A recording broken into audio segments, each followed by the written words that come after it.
আমার স্ক্রিনে একটা ভিডিও ক্লিপ দেখতে পাচ্ছেন। হ্যাঁ, আপনারা দেখতেই পাচ্ছেন কে আছে। আছে আমাদের অপু বিশ্বাস, যাকে ওরফে অনেকে নাকি কদু বিশ্বাস ডাকে। সে ইন্টারভিউতে বলল আমাকে সবাই কদু বিশ্বাস ডাকে। তাতে কোনো সমস্যা নাই।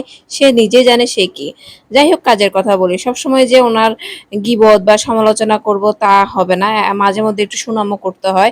ভালো কিছু দেখলে আসলে আমরা সুনাম করি। আমরা সবসময় যে ওনার দুর্নাম গীবত গাইবো তা না। ওনার সত্যটাই তুলে ধরি সবসময়। ওনারা মনে করে গীবত করি।